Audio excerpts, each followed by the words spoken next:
Buenas tardes a todos. Vamos a comenzar la clase. En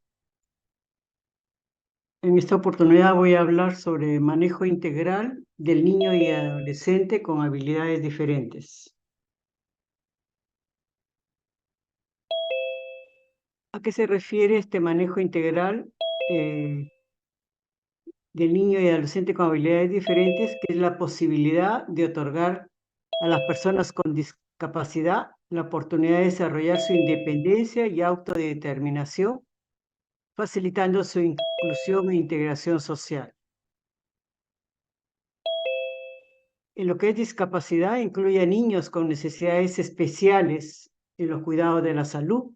Son niños con enfermedades crónicas, limitación de actividad de todo tipo, puede ser al movilizarse, en la comunicación, en la inteligencia, además de los tipos tradicionales de lo que es la discapacidad, como es parálisis cerebral, espina bífida, desórdenes musculoesqueléticos congénitos que llevan a niños postrados. En lo que es epidemiología, la ONU estima que en el mundo existen alrededor de 600 millones de personas con discapacidad, de los cuales unos 400 millones están en los países en vías de desarrollo, como nosotros, y aproximadamente unos 60 millones de las personas con discapacidad están en la región de las Américas.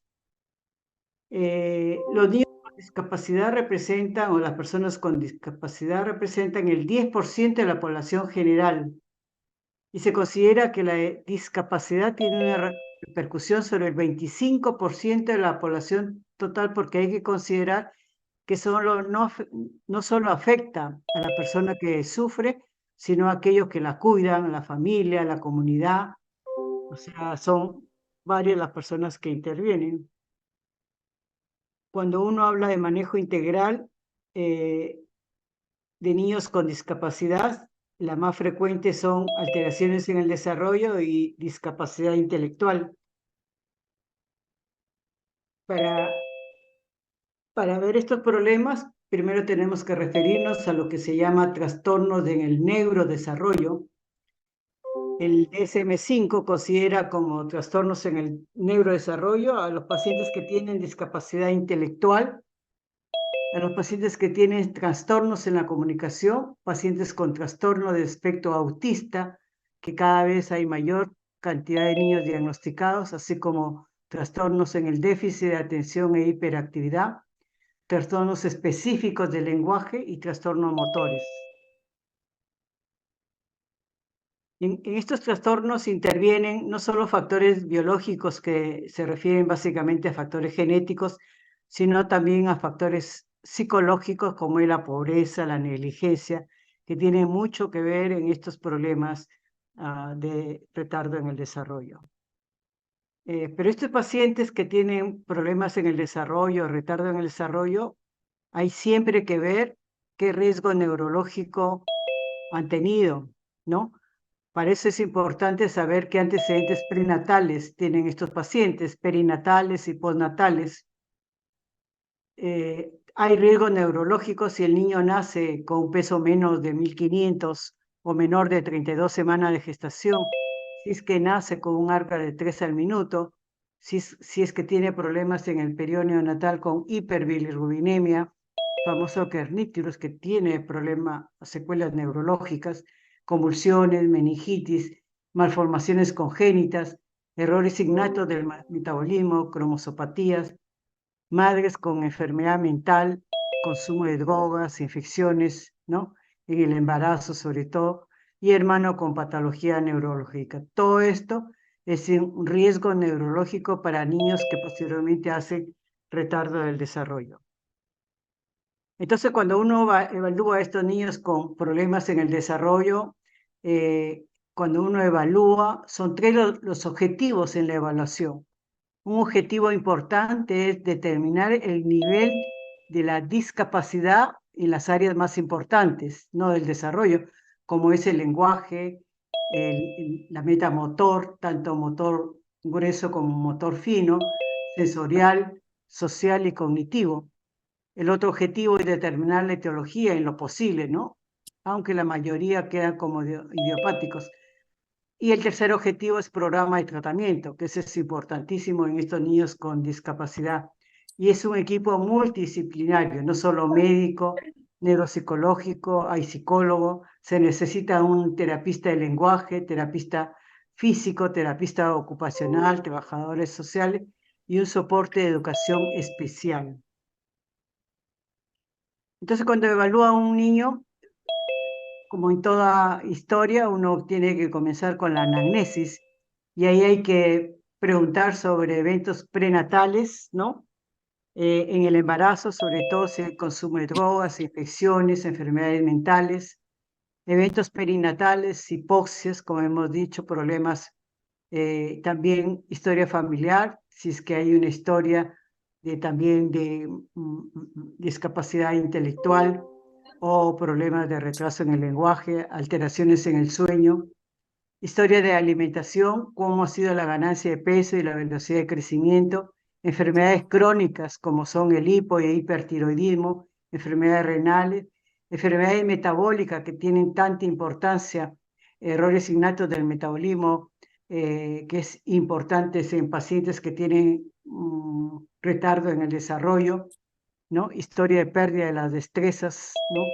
Problemas en el sistema nervioso central como trauma, infecciones, todo eso puede dar secuelas, ¿no? Preguntar sobre regresiones en el área motora, cognitiva y de conducta. Eso es importante sobre todo para ver problemas metabólicos, ¿no? Y problemas en el neurodesarrollo. Pero cuando uno evalúa a un niño con problemas del desarrollo, uno tiene que ver características individuales del niño, en el área cognitiva, en el área sensorial, sobre todo audición, la vista y el tacto, y la función de las extremidades. También tiene que ver características de la familia que lo rodea, factor de educación, cuántos están comprometidos en la enfermedad del niño, vocación y el querer estar con bienestar en la familia. Y otros importantes el ambiente físico donde está el niño, condiciones de la casa, el cuarto del niño, si le ayuda en su discapacidad y actividades en el colegio. En lo que es la evaluación de antecedentes familiares es importante ver la edad materna. Ustedes saben que a mayor edad está más relacionada con síndrome de Down. Edad paterna más bien está relacionada con osteogénesis imperfecta, acondroplasia, y en lo que es consanguíneos está relacionado con enfermedades con carácter autosómico recesivo. Aborto recurrente, siempre hay que evaluar cromosopatías. Malformaciones congénitas, hay que buscar alteraciones genéticas, ¿no? Por ejemplo, se sabe que si hay una alteración renal y congénita y cardiopatías congénitas, el 50% son problemas genéticos, ¿no? Siempre hay que evaluar niños con dismorfia en problemas de desarrollo porque estos están asociados muchos a problemas genéticos. Retraso en el desarrollo asociado a discapacidad intelectual, siempre hay que pensar en problemas genéticos, ¿no? En el examen físico de un niño con problema en el desarrollo, uno tiene que buscar siempre problemas dismórficos, siempre hay que buscar problemas dismórficos. Ahí van a encontrar muchos problemas genéticos, ¿no? Por ejemplo, nosotros hace un mes más o menos en el Hipólito hubo una niña con Turner, ¿no? Y tenía una cara bien dismórfica, tenía cuello alado, nariz achatada, hipertelorismo y tenía también posición baja de las orejas. Entonces, cuando uno tiene dismorfias hay que ver problemas genéticos y problema retardo en el desarrollo. Son niños que pueden tener hiperextensibilidad de las articulaciones. Hay que evaluar la coordinación motora, tanto gruesa como fina, problemas de coordinación, ¿no? Motora visual. Evaluar parámetros de crecimiento, no solo peso y talla, sino también perímetro craneano. Evaluar pares craneales, sobre todo lo que es audición y la vista, porque, por ejemplo, en los niños con autismo o probable autismo, es obligado evaluar audición porque cuando uno considera, por ejemplo, que el niño no hace caso a su nombre y de repente una probabilidad es que tenga problemas de audición. Entonces, antes de considerar un niño con autismo, siempre hay que evaluar audición. Evaluar el lenguaje expresivo, ¿no? Tanto escrito como dibujos, por ejemplo, dibujar a una persona, y un examen neurológico completo. Entonces, el examen físico, todo esto es importante para determinar si hay factores genéticos, si hay factores en el neurodesarrollo. Entonces, la evaluación de un niño con retardo en el desarrollo, la historia es importante en la anamnesis, historia del embarazo, parámetros de crecimiento al nacer, ¿no? Complicaciones neonatales, historia de alimentación, historia de crecimiento somático, metas, tanto motor, lenguaje y psicosocial, convulsiones, pérdida de las destrezas, movimientos anormales. En lo que es la historia familiar, dijimos que historias de educación de la familia, desórdenes psiquiátricos, cómo terminaron los embarazos, si fueron abortos repetidos, historia médica, consanguinidad. El examen físico, como hemos dicho, incluir parámetros de crecimiento, no solo peso y talla, sino perímetro craneano, características dismórficas, eso es importante, completar un examen neurológico y parámetros de crecimiento de los padres. En lo que es laboratorio, es importante, por ejemplo, el microarray, que es para muchos problemas genéticos, pero sobre todo actualmente se usa mucho para lo que es autismo, ¿no? Y ha reemplazado al análisis cromosomal. El otro análisis que hay que hacer a todos estos pacientes es Frágil X. Por ejemplo, hay muchos desórdenes del desarrollo como autismo, déficit de atención y hiperactividad que van asociados a estos síndromes, ¿no? Por eso es que es importante determinar este síndrome. En análisis de sangre hay que hacer un perfil metabólico. En primera línea hay que hacer creatinina quinasa. Y en segunda línea uno puede pedir análisis de aminoácidos séricos, análisis de ácidos orgánicos, análisis en orina para mucopolisacaridosis. Los pacientes con mucopolisacaridosis es fácil diagnosticarlo porque las características toscas, gruesas de la cara son casi inconfundibles. En lo que es laboratorio, test genético es importantísimo pensando bien en el diagnóstico que uno puede sospechar o plantear. Test metabólico, como hemos dicho, perfil metabólico es importante en todos estos pacientes, sobre todo cuando ha habido regresión de las metas de desarrollo, sobre todo lenguaje, motor, sensorial, ¿no?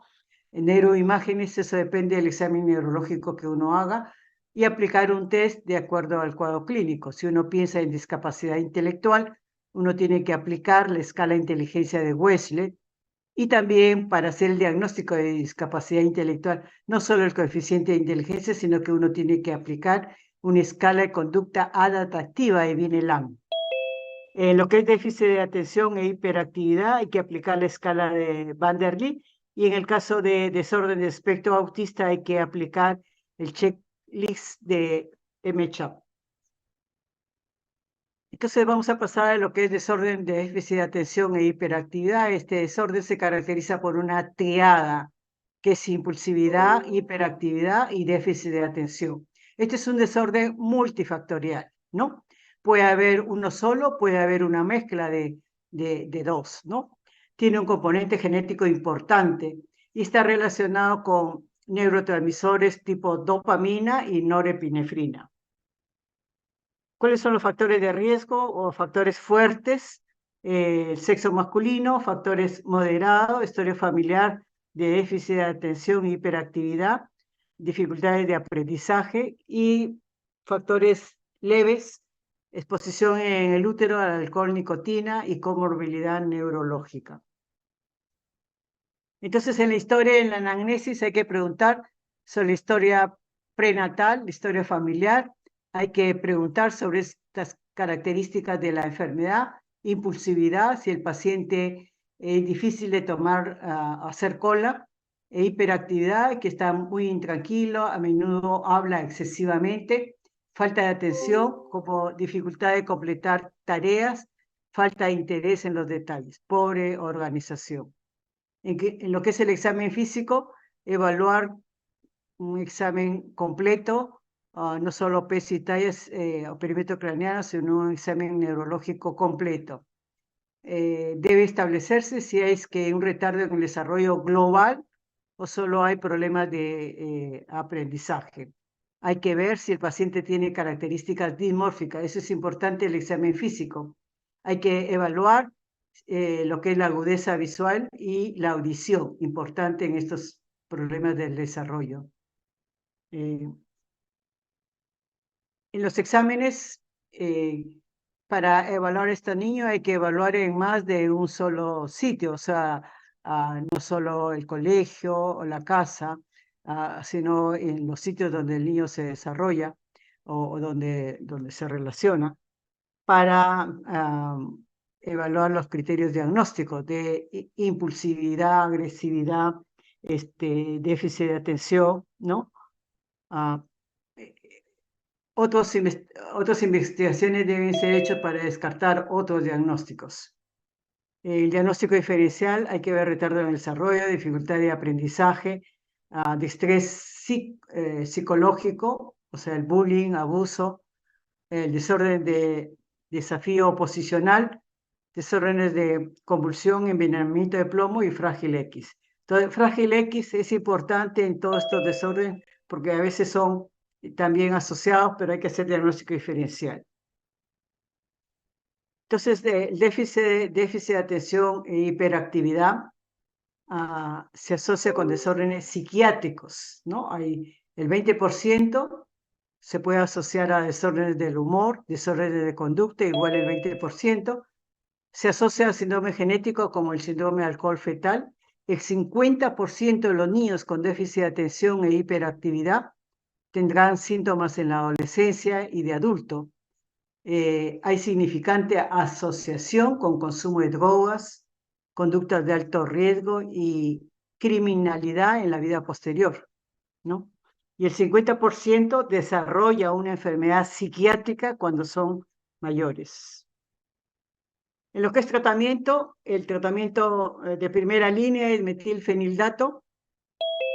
Este bloquea los receptores de la dopamina y la noradrenalina en la membrana sináptica, inhibe la recaptación de la dopamina y la noradrenalina y por lo tanto aumenta la dopamina y la noradrenalina en la sinapsis y aumenta la neurotransmisión de estas sustancias.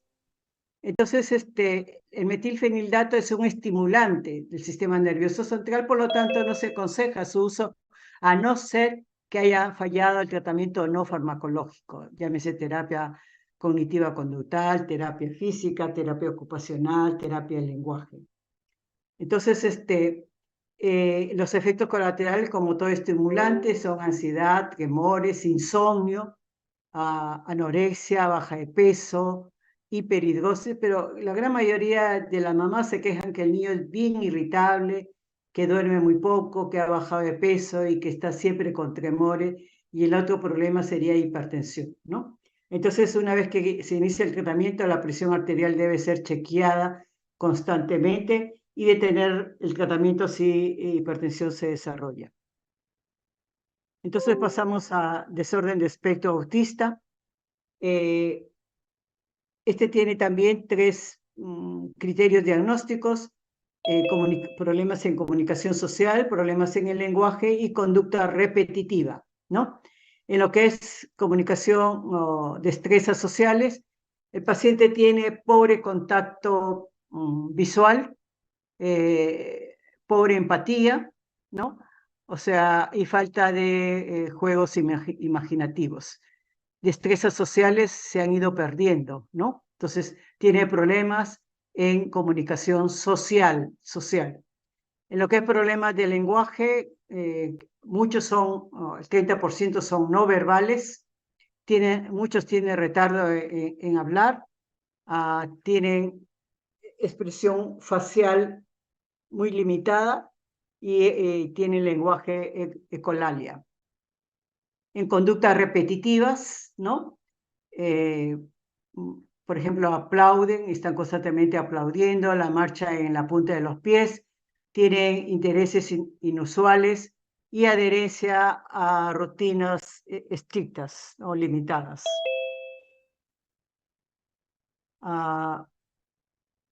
Nosotros tuvimos un niño con Down, con probable autismo, y lo que llamaba la atención de esta criatura era primero que no hablaba, ¿no?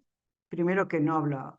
No tenía relación social, jugaba solo, nunca tenía ya 10 años, no se comunicaba, no jugaba, o sea, siempre aislado. Y en conducta repetitiva lo que veíamos es que siempre cogía, por ejemplo, estaba con las manitos haciendo eh, mm, conductas repetitivas, ¿no? Con las manos. Cuando uno habla de perdón, de espectro autista, desorden de espectro autismo, no solo se refiere al autismo. O sea, cuando uno dice desorden de espectro autista, incluye una serie de enfermedades, una serie. Ahí estamos hablando del síndrome de Asperger. El síndrome de Asperger tiene coeficiencia de inteligencia normal, incluso puede ser un poco alta, tiene el lenguaje normal y el gran problema del Asperger es la comunicación social. No se puede comunicar con la persona. Este es el gran problema del Asperger, pero puede tener un alto funcionamiento y está dentro del espectro autista. Incluso hay otros síndromes, el síndrome de Dell. Hay unas pacientes dentro del síndrome de espectro autista que tienen habilidades extremas en unas áreas, pueden tener un coeficiente de inteligencia arriba del promedio o pueden tener un coeficiente de inteligencia en el promedio. Y el otro extremo son discapacidad en aprendizaje leve, discapacidad en aprendizaje moderado, discapacidad en aprendizaje severo. Este es el clásico autismo, ¿no? Entonces, cuando uno habla de desorden de espectro autista, se refiere a varias enfermedades y dentro de ellas está el clásico autismo. Entonces, el desorden de espectro autista, ¿cuáles son los factores de riesgo? El sexo masculino es uno de los factores de riesgo más significativos. La relación de hombre-mujeres 4.5 a 1, o sea, más en hombres. La historia familiar y otros hermanos afectados, hay una evidencia aumentada de base genética, pero sin embargo, a pesar que hay una base genética, no solo por genética pueden explicar el amplio rango de presentación, por lo tanto, el desorden de espectro autista encaja como un proceso multifactorial, no solo genético. Y también, si está asociado a un síndrome de Fragile X, es una asociación bien reconocida. Este síndrome y hay que hacer el diagnóstico también. En la anamnesis uno tiene que preguntarle a los padres o a los cuidadores o a los profesores cuál es la conducta social que ha tenido el niño. Las formas más severas tienden a presentarse a la edad de 2 a 4 años con un retardo en el hablar y insignificante alteración social. No se comunican, no juegan. Preguntar sobre metas sociales, cuándo fue la primera vez que el niño se sonrió, si es que juega o jugó alguna vez con otros niños. Generalmente los niños desarrollan normal en el primer año de vida, pero después del primer año de vida puede haber un retardo o retroceso, ¿no? Hay que preguntar sobre la historia familiar, establecer si es que hay regresión de destrezas previamente adquiridas. Esto es reportado solo en un pequeño grupo de niños con desorden de espectro autista. El examen físico hay que evaluar completamente al niño, a peso, talla, perímetro craneano, pero también un examen neurológico total. Hay que evaluar características dismórficas para ver si hay diagnósticos concomitantes. En los exámenes de laboratorio hay que, como yo les dije, es obligado en estos niños hacer un examen de la audición, ¿no? Antes de decir que el niño no atiende o no responde a su nombre, ¿no? Siempre hay que ser, porque el que no responda a su nombre es una de las cosas que la madre es lo primero que se da cuenta, ¿no? Que lo llama y no voltea la cabeza para responder. Entonces, antes de pensar en un desorden de aspecto autista, uno tiene que hacerle un examen de audición a todos estos pacientes. Hay que ver test genéticos, como hemos dicho, para descartar el síndrome frágil X y esclerosis tuberosa.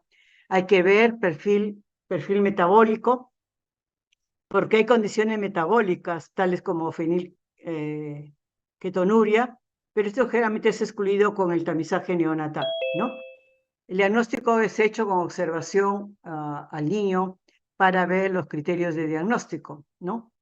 El diagnóstico diferencial, como hemos dicho, siempre así hay que hacer diagnóstico diferencial con síndrome frágil X, esclerosis tuberosa, alteración en la visión, fenilcetonuria, retardo del desarrollo global por cualquier razón. El niño con desorden de espectro autista tiene problemas asociados. Por ejemplo, 1 de 4 niños con autismo desarrollará convulsiones, ¿no? En la niñez temprana o en la adolescencia, es una causa de convulsión. 3 de 4 niños tendrá problemas de aprendizaje moderado severo y un número significativo tendrá problemas de atención e hiperactividad. Entonces acá vemos que la triada de desorden de espectro autista, problemas sociales, comunicación social, no se puede comunicar con los niños, la familia, problemas en lenguaje y conductas repetitivas e intereses limitados tienen estos niños. También tenemos enfermedades neurológicas asociadas como problemas del sueño, el humor, ansiedad, hiperactividad, convulsiones. Problemas sistémicos asociados como deficiencia inmune, desórdenes gastrointestinales y desórdenes relacionados igual, desorden en el sueño, el humor, ansiedad, atención, desorden obsesivo compulsivo, desorden en déficit de atención e hiperactividad. Y también tienen asociado discapacidad intelectual. Entonces el niño con espectro de autismo hay que manejarlo bien, porque tiene una serie de problemas, por ejemplo, convulsiones, es una cosa que uno siempre tiene que manejar en estos niños, porque es un problema dentro del autismo, si es que se presenta. Hay que tener varias terapias en estos niños, terapia cognitiva conductual, terapia de lenguaje, terapia ocupacional, una serie de terapias para ayudar en su desarrollo. Si el paciente tiene agresividad, irritabilidad, antipsicóticos como risperidona está aprobado para estos niños. Melatonina también se puede usar para problemas de sueño, alteración del sueño severo, ¿no? Problemas psicológicos, muchos de estos niños pueden tener ansiedad, depresión, sobre todo cuando el niño es consciente y puede estar frustrado y puede tener ansiedad, depresión, y eso hay que ayudar. En lo que es social, uno tiene que aplicar las terapias cognitiva-conductual para ayudar a estos niños, un soporte educacional y terapia de lenguaje y terapias ocupacionales. Pasamos a síndrome de Down. Esta es una no conjugación del cromosoma 21, eso se llama trisomía 21.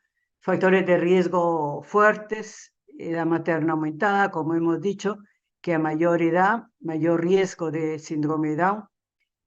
Factor de riesgo moderado, una translocación del cromosoma 21 en cualquiera de los padres y leve o débil la historia familiar.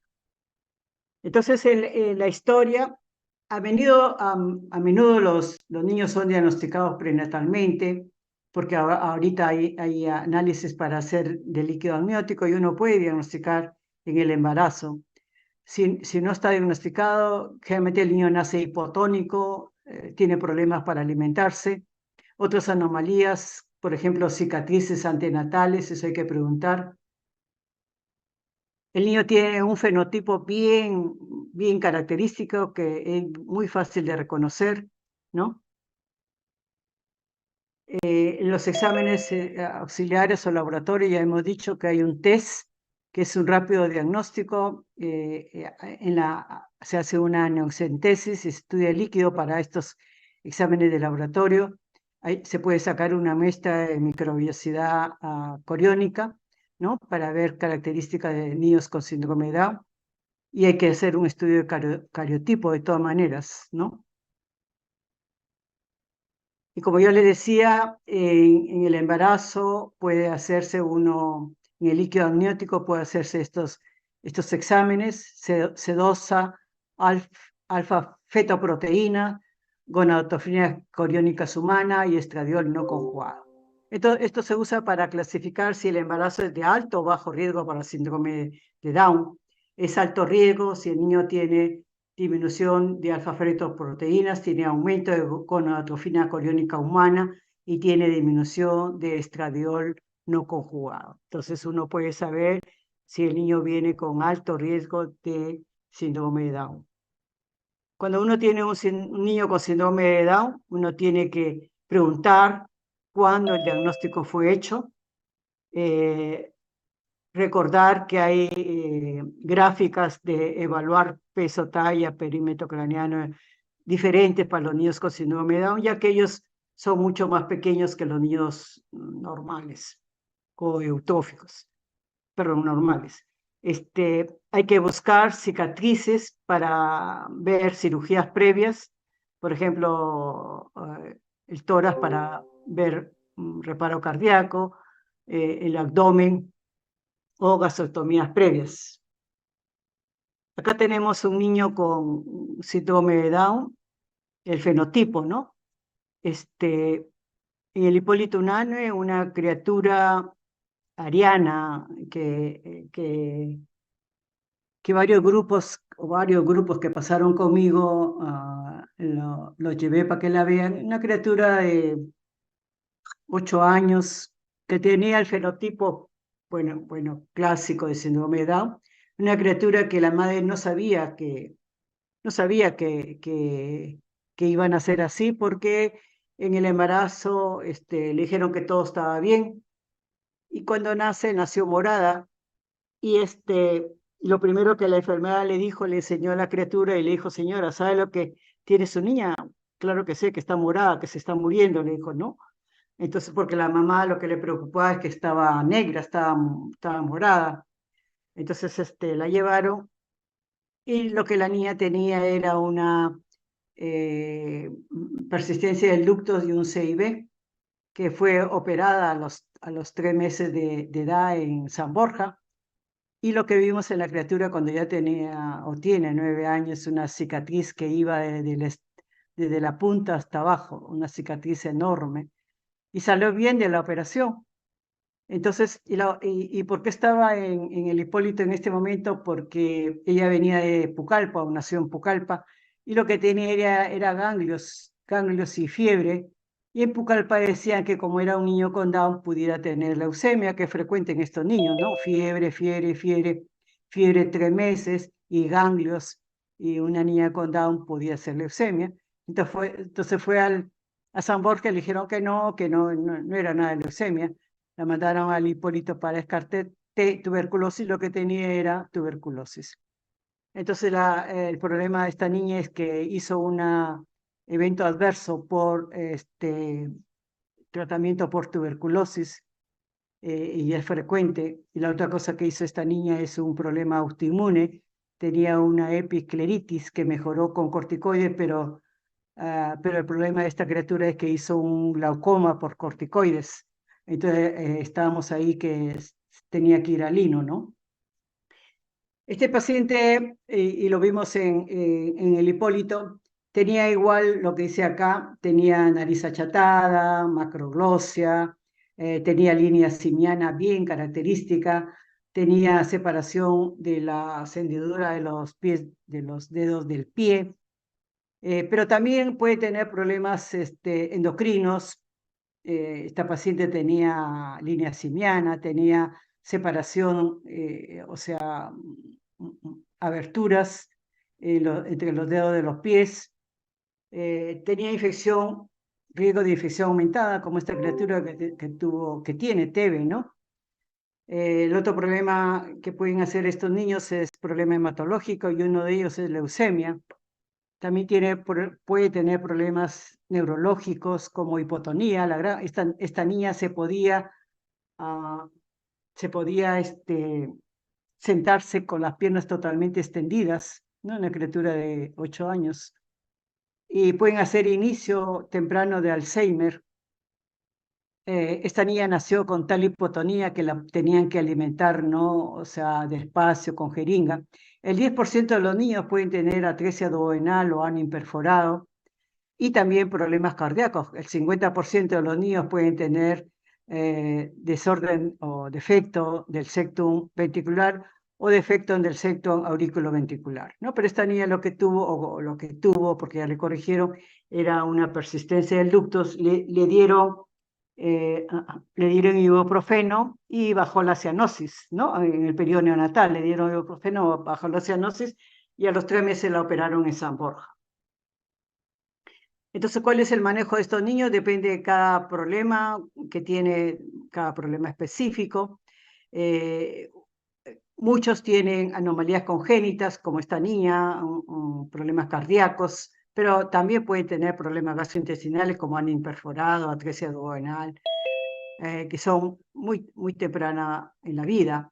Problemas de alimentación, que la mayoría son secundarios a la gran hipotonía que tienen estos pacientes, y muchos de ellos necesitan una sonda nasogástrica para ser alimentados al inicio. Un niño con síndrome de Down necesita pues el apoyo de su familia durante toda su vida. Pasamos a lo que es la discapacidad intelectual. El DSM-5 lo define como un desorden en el desarrollo intelectual. Ocurre en el 2% de la población general, 2%. En los países en desarrollo baja un poco, pero por ejemplo, en los Estados Unidos el porcentaje es 1 punto y en los países en desarrollo llega incluso hasta 4, o sea, el promedio puede llegar a 2. Los casos leves son los más comunes y lo más probable es que tengan una causa sociocultural, negligencia, son familias que no les interesa estimular a los niños, ¿no? Y que incluye un retardo en el desarrollo del lenguaje, en la atención, en las destrezas motoras, en el pensamiento abstracto, en las destrezas visual, espacial, en los logros vocacionales y académicos. Por ejemplo, un niño con discapacidad intelectual, uno básicamente lo detecta en su comportamiento incluso, ¿no? Y hay también problemas regresivos, ¿no? Por ejemplo, en emergencia vimos una paciente de 11 años, los alumnos que fueron conmigo, que convulsionaba desde los 5 años y seguía convulsionando hasta los 10 años y tuvo una gran regresión porque tenía un problema encefálico, tenía una encefalomalacia y había tenido una regresión, ¿no? No solo, por ejemplo, el lenguaje, ¿no? Una paciente que hasta los 5 años era normal, iba al colegio como prenido, hablaba bien y, y se comportaba bien. Y a partir de los 5 años comienza a convulsionar y comienza una regresión terrible. Ya no iba al colegio, la mamá le enseñaba, ya no hablaba bien, no se comunicaba, o sea, problemas que uno la ve y solo de verla y conversar un poco con la niña, uno se da cuenta de la gran discapacidad que tiene, ¿no? Problemas en el lenguaje, en la destreza motora, pensamiento abstracto, ¿no? Sobre todo en matemáticas, en la destreza visual, espacial y en los logros vocacionales y o académicos. Para el diagnóstico se requiere, como dije antes, no solo el coeficiente de inteligencia menor de 70, sino que tenga una función adaptativa menos de 2 desviaciones estándar por debajo del promedio. ¿Qué cosa es una función adaptativa? Es la habilidad del niño para funcionar en su ambiente. Es la capacidad para hacer independiente en su ambiente, ¿no? Es la capacidad para desempeñarse en forma independiente. Se mide con una herramienta que es la escala de conducta adaptativa de Vineland. La función cognitiva siempre predice el logro académico, hasta qué grado llegó, qué logro académico tiene. En cambio, la función adaptativa, como dije, predice el nivel de independencia. Cuán independiente es el niño en sus actividades diarias dentro de la familia. El nivel de severidad es determinado por la función adaptativa, porque eso indica cuánto de soporte hay que darle a ese niño, ¿no? Pero en la discapacidad intelectual hay un concepto que se llama retardo del desarrollo global. Eso se usa para los niños menores de 5 años, en los cuales no es posible o no colaboran para hacer un test de coeficiente de inteligencia. Entonces se usa una escala y en lo que es retardo del desarrollo global son niños que no han cumplido por lo menos en 2 de las metas del desarrollo, llámese cognitivo, lenguaje, motor grueso, motor fino, destrezas sociales y de la vida diaria. O sea, no llegan a las metas dentro del desarrollo. Entonces, cuando uno tiene un niño con discapacidad intelectual, uno tiene que, la anamnesis, preguntar problemas del sueño, problemas del apetito, problemas gastrointestinales, problemas de conducta, problemas psiquiátricos, la historia familiar, si es que hay un problema familiar también de discapacidad intelectual, porque hay factores genéticos también.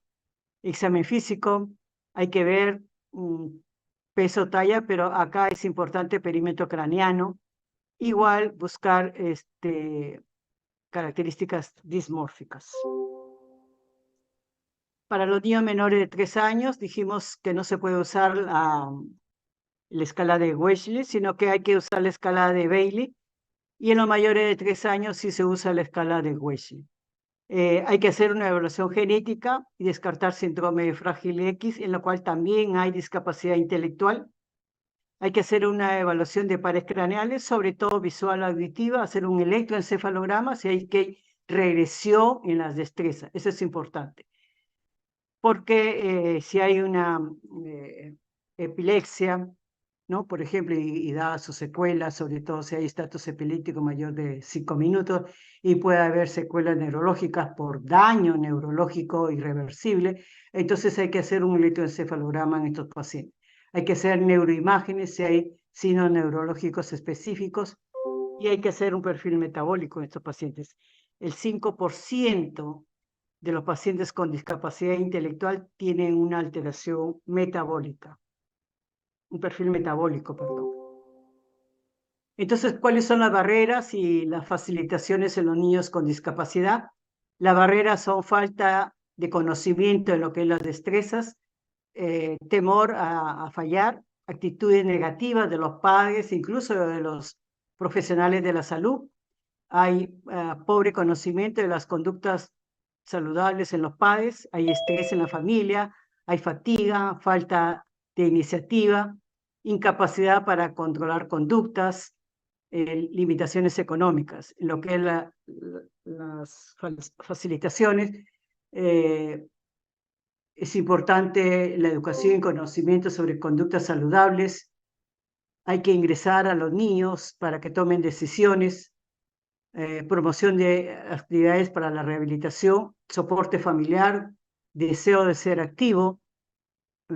Hay que hacer actividades como parte de la rutina, sobre todo actividades físicas, actividades cognitivas conductales en estos pacientes con discapacidad. Hay que políticas que reconozcan la mejoría en estos pacientes, ¿no? En lo que es conductas saludables para los niños con discapacidades, conductas saludables. ¿Qué hay que hacer con estos pacientes? Prevención general, reconocer los riesgos para conductas no saludables, cubrir tópicos típicos para todos los niños, dar una información adecuada de acuerdo a la edad, sobre todo en los adolescentes, acerca del consumo de drogas, contacto sexual, y monitorizar por condiciones de salud específicas para discapacidad. En la actividad física, promover actividad física, asegurar que la familia tenga conocimiento acerca de los beneficios de una actividad física, ¿no? Y considerar ingresar a los pacientes con profesionales de rehabilitación. En lo que es nutrición y obesidad, Hay que reconocer obesidad porque hay muchos pacientes que, bueno, que no se movilizan mucho, pero en estos pacientes hay muchos problemas en medir lo que es el peso, el índice de masa corporal, los pliegues cutáneos. ¿Por qué? Porque muchos de estos niños están postrados, entonces es difícil medirlos, ¿no? Estos parámetros. Considerar siempre referirlos a un nutricionista y saber cuándo es necesario aumentar la actividad física y cambio de dietas, estilo de dietas, ¿no? En lo que es salud emocional, siempre preguntar por lo que es ansiedad, depresión, baja autoestima para manejar estos problemas, ¿no? Considerar recreación y actividades de relajamiento para promover soporte social, ¿no? Ayuda social. En lo que es recreación y relajo, preguntar acerca de actividades sociales fuera de la casa, ¿no? Y considerar referirlos a programas de rehabilitación. En lo que es dental es importante siempre el cuidado preventivo en lo que es los dientes, sugerir estrategias de conducta y si hay problemas de dental, tratar de darles una cita con el dentista. En lo que es tratamiento, depende y se requiere mucho de la intervención de la familia para estos pacientes, reforzando actitudes positivas, que la familia entienda este problema y por lo tanto tiene que dar actitudes positivas para los niños, actitudes positivas hacia las terapias, ejercicio, actividad.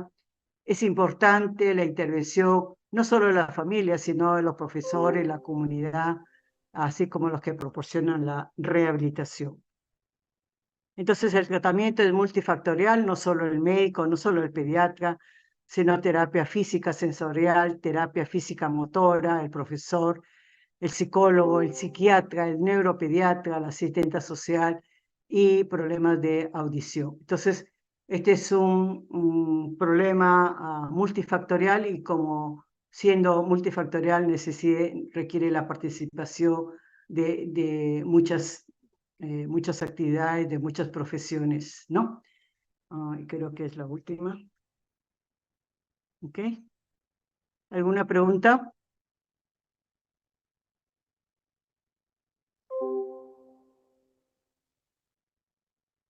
Hola, ¿me escuchan? Sí, doctora. ¿Ok? ¿Alguna pregunta sobre la clase?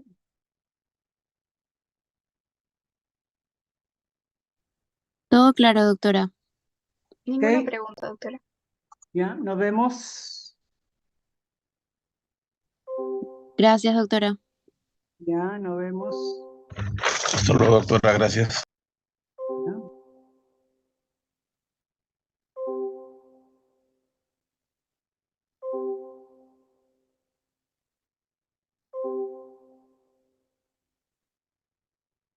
Recording stopped.